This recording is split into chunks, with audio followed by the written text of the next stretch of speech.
네, 많은 관심을 받고 있는 사건 사고 짚어보겠습니다. 지금 이 사건, 오늘은 양재민 변호사와 함께합니다. 어서 오세요. 어서 오십시오. 안녕하세요.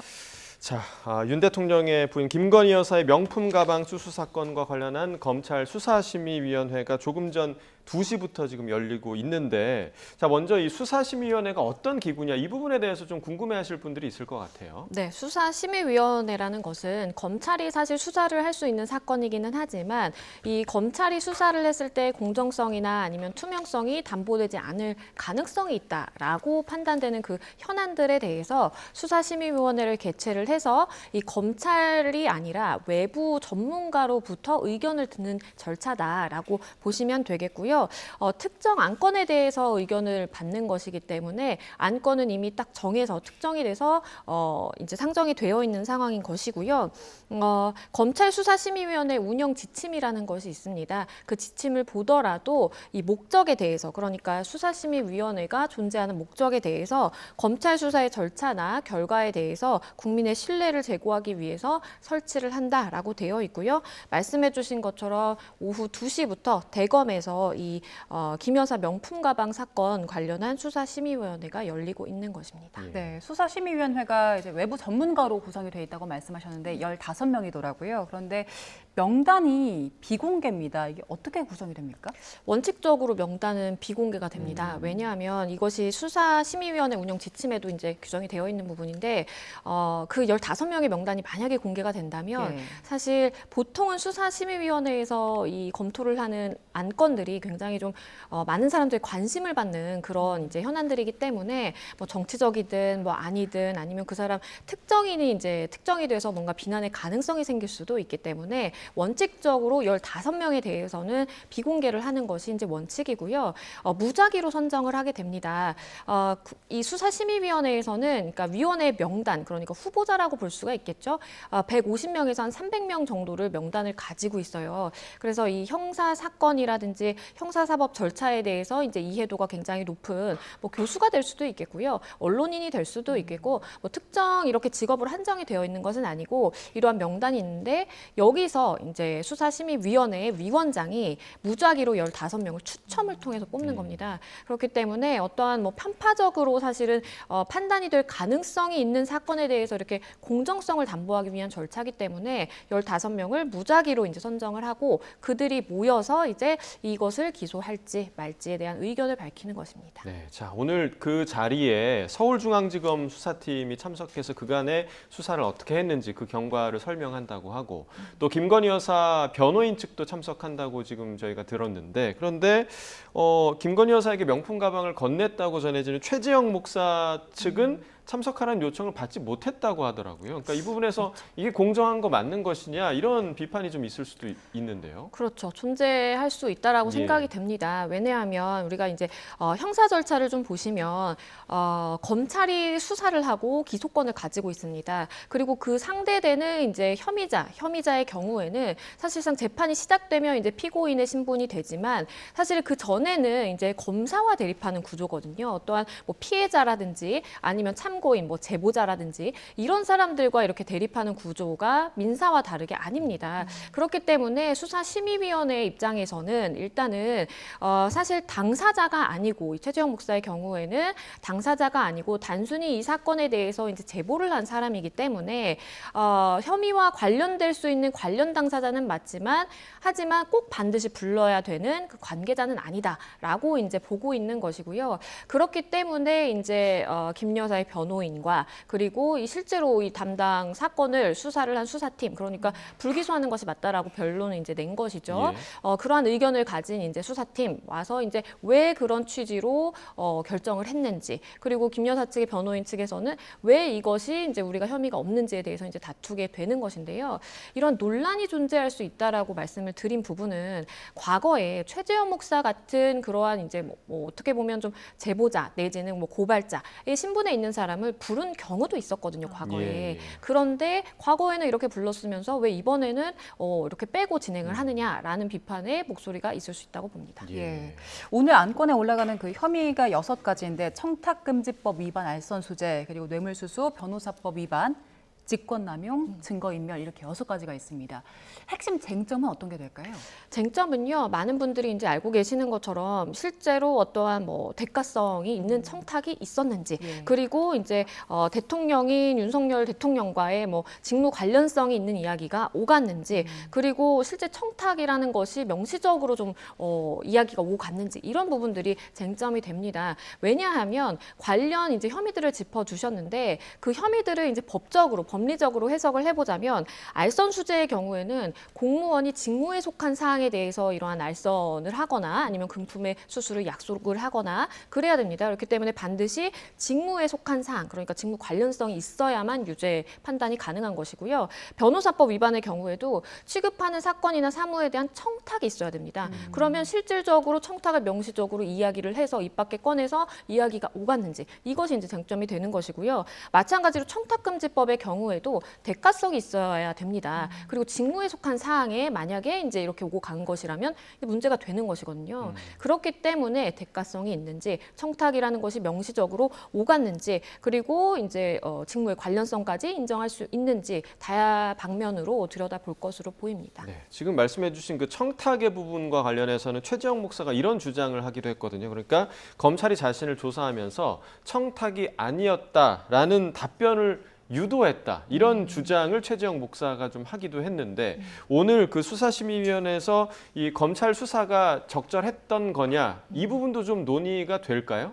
아마도 이제 이 현안을 논의하는 데 있어서의 주요 사항은 아니지만 하지만 이제 일단은 수사팀 입장에서는 불기소를 하는 것이 맞다라고 봤기 때문에 과연 그것이 정말 맞는지를 이제 가리는 절차잖아요. 예. 그렇기 때문에 수사 과정이라든지 이런 부분에 있어서 혹시나 문제가 없는지도 판단의 요소 중에 하나는 될 수 있다라고 보입니다. 그렇기 때문에 사실은 수사심의위원회를 이원석 총장이 열었다라고 보이고요. 예. 최재형 목사 역시도 사실상 중립적인 위치에 있는 사람은 아닙니다. 본인이 어쨌든 이러한 부분을 가지고 와서 문제 제기를 하고 그리고 왜 날 안 부르느냐 그리고 수사 과정에서도 문제가 있었다. 이런 것들을 지적하는 사람이 있는 것이고 그 반대편에서 수사기관은 아니 문제가 없다. 법적으로 우리가 수사를 검토를 해보고 법리 검토를 해봤지만 문제가 없다라는 이 당사자들의 사실 의견이 다르고 그리고 이러한 다른 의견을 가지는 이 현안이 굉장히 중요하기 때문에 사실은 수사심의위원회가 열리는 것이기 때문에 그렇기 때문에 사실은 이 최재형 목사의 말만 뭐 무조건 다 들은 것은 아니지만 예. 하지만 판단의 이제 요소 중에 하나는 될 수 있겠습니다. 예. 오늘 수사심의위원회 권고안이 저녁 늦게쯤 나올 것이다 이런 전망들이 많더라고요. 보통은 이렇게 당일에 나옵니까? 당일에 보통은 나옵니다. 근데 당일에 나와서 그러한 결과를 바로 받아들여서 뭔가 기소한다라든지 불기소한다라든지 그런 것은 아니고요. 과거의 이제 사례들을 보더라도 결과는 이제 당일에 나오는 사건들이 많고요. 그리고 이것에 대해서 만약에 기소라든지 불기소, 그러니까 수사팀이 내놓은 그 결과와 이 수사심의위원회가 내놓은 결과가 다를 경우에는 한 뭐 2, 3개월 정도의 검토를 거쳐서 이 의견을 존중할지 말지를 최종적으로 판단을 하게 됩니다. 그러면 이 외부 위원들이 어떤 식으로 결론을 내리는 겁니까? 약간의 배심원단과 비슷하게요. 사실은 이제 만장일치가 되면 좋겠지만 예, 예. 이게 15명이고 워낙 첨예하게 이렇게 의견이 대립하는 사건들이 대부분이기 때문에 만장일치가 나오기는 좀 힘듭니다. 예. 그렇기 때문에 이 검찰 수사심의위원회 운영 지침에서도 일치가 되지 않는 경우에는 항목별로 이 과반수의 찬성으로 의결을 한다라고 되어 있어요. 그렇기 때문에 결국에는 이제 의견 일치가 되는 일정 부분의 혐의들이 있을 것이고 만약에 이제 그런 부분이 없이 일정 부분의 혐의에 대해서는 의견이 서로 대립한다라고 한다면 이제 과반수를 통해서 결정을 하게 됩니다. 그럼 오늘 결론 내리는 게 이게 불기소가 맞냐 아니냐에 대한 결론을 내리는 겁니까?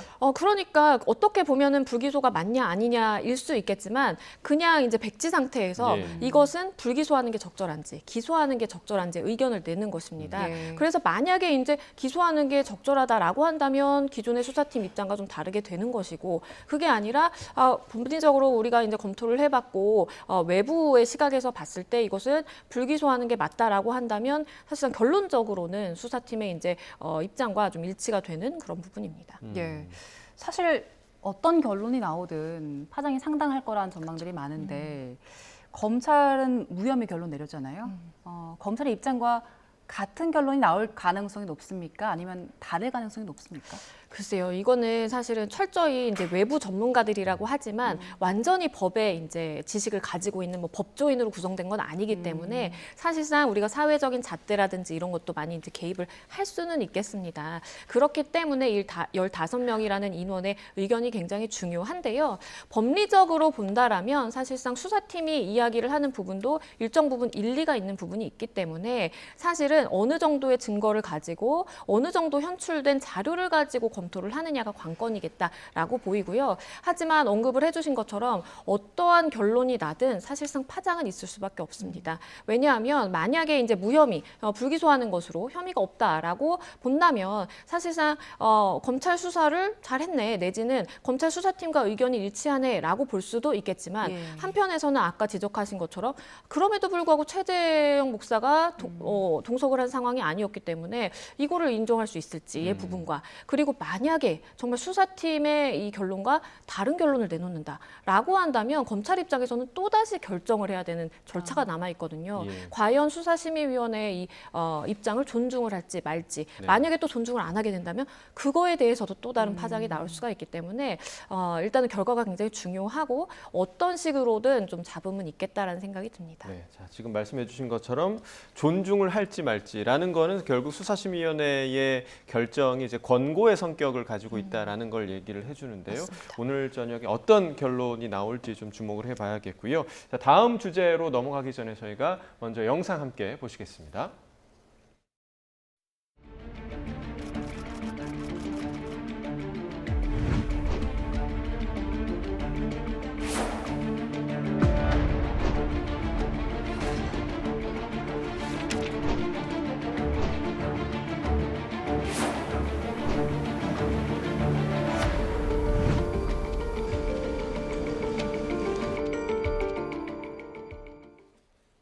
아마 유튜버 찌양 협박 사건 다들 기억을 하실 겁니다. 그런데 카라큘라, 사이버 레커로 분류되는 그 유튜버였죠. 카라큘라가 찌양에게 보낸 그 장문의 옥중 편지를 저희 YTN이 좀 단독 입수해서 보도를 했는데, 자, 일단 카라큘라가 왜 구속이 됐는지 이 상황부터 좀 설명을 좀 해주시죠. 네, 일단은 쯔양이라는 이제 유튜버를 여러 가지 이제 공갈을 통해서 그러니까 협박을 통해서 금품 내지 이제 이익을 갈취를 하는 것이죠. 예. 이러한 행위를 한 당사자로 지목된 일부 사이버 레커 유튜버들이 있는 것이고요.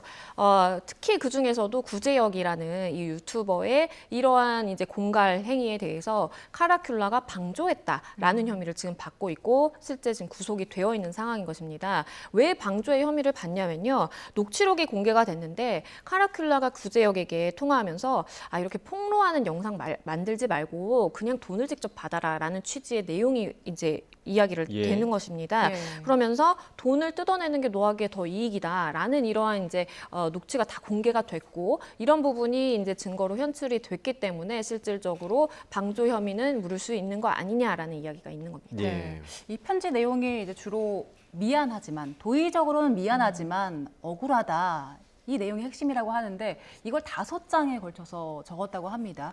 변호사 입장에서 전문가 입장에서 봤을 때 좀 눈에 띄는 대목이 있었습니까? 일단은 사과의 의미로 편지를 보냈을까라는 생각을 처음에 했었어요. 그리고 뭐 일부 사과를 하는 내용은 들어있다라고 보입니다. 하지만 여기서 이제 방점을 찍을 수 있는 것은 나는 그런 일을 한 적이 없다. 나는 억울하다라는 걸로 결론을 내려볼 수 있겠습니다. 왜냐하면요, 본인이 이제 도의적으로는 미안하다라는 이야기를 했어요. 그러니까 사실 굉장히 이제 저렇게 구속이 되어 있거나 아니면 내가 어떠한 법적인 다툼을 앞두고 있거나 그러면 말 한마디 한마디 굉장히 신경을 쓸 수밖에 없긴 하거든요.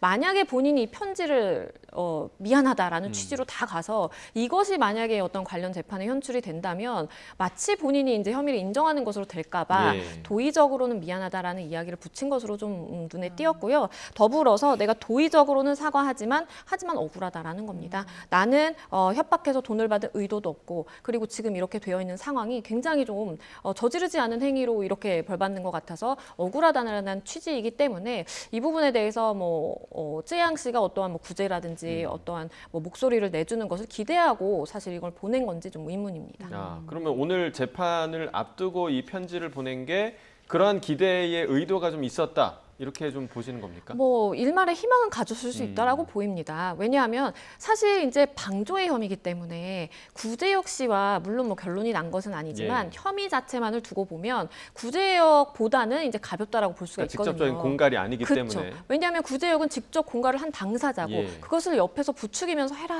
한 방조기 때문에 사실상 본인이 생각했을 때 이거는 피해자라고 볼 수 있는 쯔양 측에서 어떠한 선처 의견이라든지 아니면 처벌불원 의사라든지 이런 것만 있다면 사실은 내 죄책이 훨씬 좀 가벼워질 수 있겠다라는 예. 생각을 충분히 할 수 있겠고요. 그런 취지에서 아마 이제 편지를 보냈을 것이고 언론에 공개될 가능성에 대해서 이제 알았을지 여부는 모르겠지만 아마도 이후에도 언론 공개가 만약에 안 되었다라고 한다면 지속적으로 편지를 보냈을 가능성도 있다라고 봅니다. 예.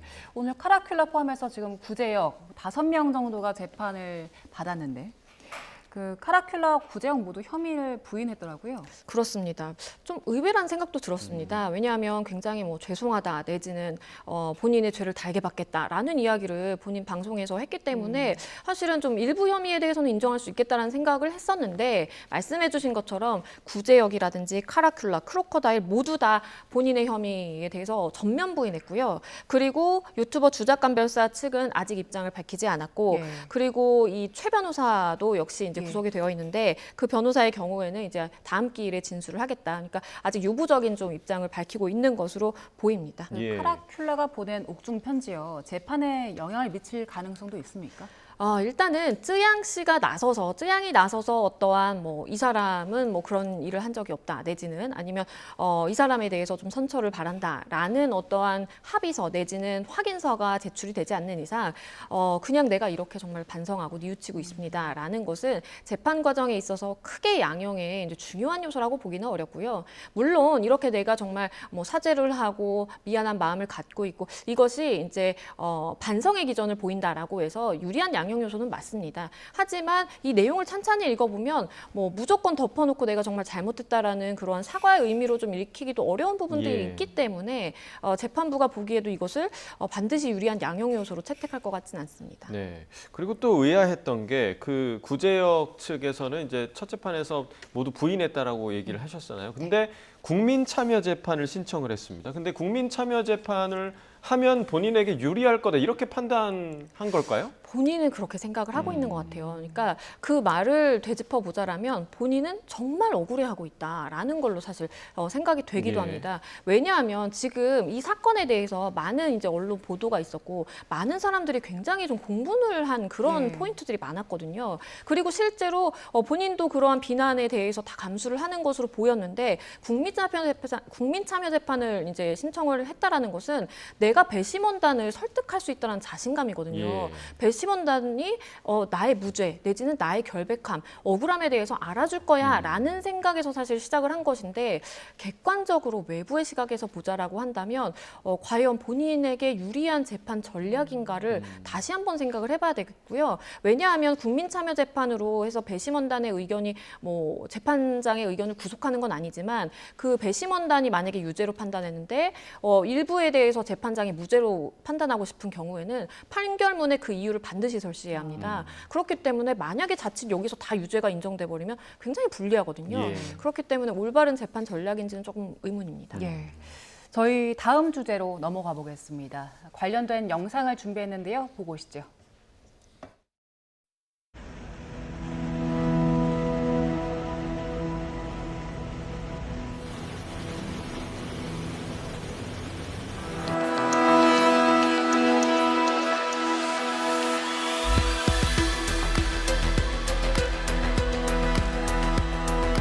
뛰어내릴 생각이 있었습니다.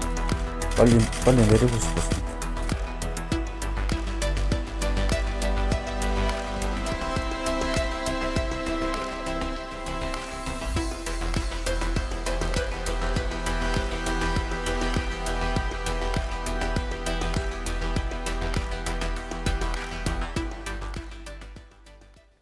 네, 작년에 있던 일인데요. 이 영상 보고 아마 그 당시 상황 기억하는 분들도 많으실 겁니다.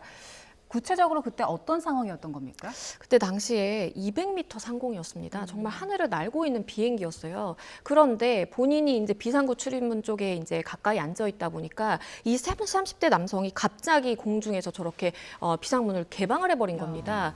그러다 보니까 사실은 저 바로 앞에 앉아 있는 승객의 경우에는 호흡이 불가능할 정도로 예. 굉장히 이제 공포심을 느꼈고 갑자기 난데없이 비행기가 날다가 저렇게 문이 열려버리니까 그 비행기 내에 탑승하고 있던 다수의 승객들이 트라우마를 호소하는 그런 일도 발생했고요. 실제 일부 승객의 경우에는 병원 치료까지 지금 받고 있는 상황이고 당시에 200명 가까운 사람이 타고 있었거든요. 정말 공포의 비행이었다라고 표현이 되기도 했습니다. 야, 정말 상상도 하기 싫은 그런 상황인데 법원에서 그 항공사에 7억여 원을 배상하라 이렇게 판단을 했더라고. 이 7억이라는 금액이 좀 어떻게 나온 겁니까?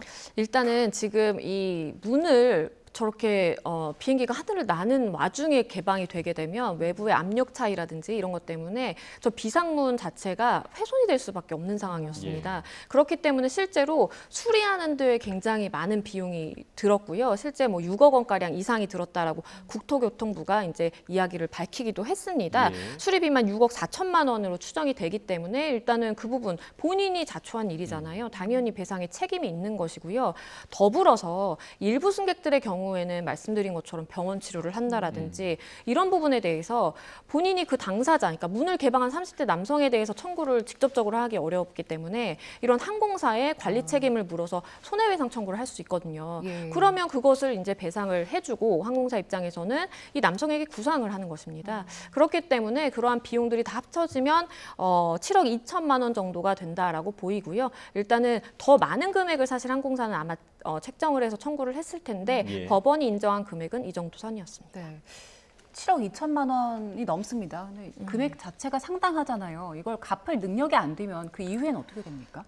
이 부분이 사실은 좀 어려운 부분이죠. 왜냐하면 실제 뭐 승소 판결문 이렇게 손해배상에 대해서 내가 이겼다, 나는 돈을 받아야 된다라고 하더라도 실제로 그러한 채무를 지고 있는 당사자가 자력이 없는 상황이라면 갚을 수 있는 재산이라든지 이런 것들이 없는 상황이라면 아무리 이제 이 민사 판결문, 승소 판결문이 있다라고 하더라도 집행이 들어가기 어렵습니다. 그래서 이 남성의 경우에는 물론 뭐 실형을 사는 것은 아니지만 뭐 어디 구속돼가지고 있는 것은 아니지만 본인이 정말 적정한 경제 생활을 일정 정도 하지 않는 상황이고 뭐 아무런 재산도 없고 그런 상황이라면 항공사 측에서는 이러한 손해를 다 보전받기는 힘든 가능성도 있습니다. 네. 자, 그렇다면 도대체 이 남성이 왜 이런 위험한 행동을 한 건가? 이 부분을 좀 봤더니 착륙 도중에 항공기가 폭발할 것 같다라는 불안감이 들었다. 라는 얘기를 했다고 하더라고요. 그렇죠. 그렇기 때문에 이 남성에 대해서 지금 우리가 이야기하고 있는 결론은 이제 민사 손해배상 소송이지만 형사 재판도 진행이 됐습니다. 그때 당시에도 사실 저런 부분에 대해서 정신 감정을 해봐야 된다라는 이야기가 있었고 실제 정신 감정을 통해서 일부 조금 이 치료가 필요하다라는 이제 판단을 재판부가 했습니다. 불안감과 초조함으로 말미암아서 저렇게 문까지 개방하고 내가 이제 비행기가 터질 것 같아서 저렇게 문을 개방했다라고 하는 것이 사실 상식적으로 이제 납득이 되지 않잖아요. 예. 그러다 보니까 일단은 그런 부분을 지속해서 진술을 했었고 아마 이제 과거의 정신병력이라든지 이런 것도 다 판단을 했을 건데요. 일단 이런 부분들이 형사 재판에서는 받아들여졌습니다. 예. 네, 말씀하신 대로 이제 형사 재판에서는 집행유예가 나온 거잖아요. 징역 3년에 집행유예 5년이 선고됐는데 검찰이 항소를 했습니다. 지금 승객 15명이 이 일 때문에 적응 장애를 겪고 있다. 그래서 상해 혐의를 추가했는데 부연 설명 좀 해주시죠. 네, 말씀해 주신 것처럼 일단은 1심에서는 집행유예형이 선고가 됐고 그때 당시에는 이제 뭐 항공보안법 위반이라든지 이런 부분이 이제 적용이 됐어요. 그런데 이제 시간이 좀 지나고 보니까 실제 일부 그 비행기에 탑승했던 승객들 중에는 정신장애라든지 어떠한 적응장애라든지 이런 것을 호소하는 승객들이 존재하는 겁니다. 이것은 이제 법적으로 보면 비단 뭐 신체의 상해만 상해인 것이 아니라 정신적인 뭐 충격이라든지 이러한 적응장애라든지 이런 것도 상해에 해당하거든요. 그렇기 때문에 항소심에서는 이제 수사기관 입장에서는 이 사람이 항공보안법 위반이라든지 이런 단순한 범죄가 아니라 실제 사람들을 이렇게 상해를 시켰다. 그리고 본인이 비행기 문을 개방을 하면은 사람들에게 위해가 발생할 수 있다라는 것은 알 수 있기 때문에 이것에 고의가 있었기 때문에 상해죄가 성립한다라는 취지인 것이고요. 이 부분을 더했다라는 것은 항소심에서 보다 더 높은 형량을 선고를 받기 위해서 이러한 혐의들을 추가를 한 것입니다. 네. 자, 이렇게 좀 비행 중에 비행기의 출입문을 여는 사건 이번이 이제 처음이 아닌데 사실 이렇게 쉽게 열려도 되나? 이런 생각이 좀 들거든요. 그러니까 근본적인 좀 대책이 좀 필요할 것 같아요. 그렇습니다. 사실 저도 비행기 전문가는 아니어서 이게 선뜻 이해는 되지 않는데 예. 그때 당시에도 문이 개방된 이유가 완전히 이제 우리가 비행 중간 중이라면 고도가 워낙 높기 때문에 열리지 않는데 이제 착륙을 앞두고 있던 상황이었기 때문에 고도와 압력 차이에 의해서 저렇게 우연히 개방될 수 있었다라는 취지로 이제 설명을 하기도 했습니다. 예. 그렇기 때문에 저 사건 이후로 사복을 입은 이러한 승무원이라든지 같이 탑승을 해서 안전을 살피기는 하지만 여전히 이제 비상구 위치에 앉은 승객들의 경우에는 충분히 접근 가능하거든요. 예. 그렇기 때문에 물론 기본권이라든지 인권이라든지 좀 문제가 될 수도 있겠지만 저 특정 자리에 대해서는 배정을 할 때 항공사의 입장에서 임의로 좀 배정할 수 있는 배정권이라든지 이런 부분들을 좀 마련을 해야 되는 것 아니냐라는 생각도 들고요. 더불어서 이제 기계적으로 저런 것이 아예 불가능하게 할 수는 없을까라는 좀 의문도 듭니다. 알겠습니다. 자, 오늘 여기까지 듣겠습니다. 주요 사건 사고 양지민 변호사와 이야기 나눠봤습니다. 오늘 말씀 고맙습니다. 맞습니다.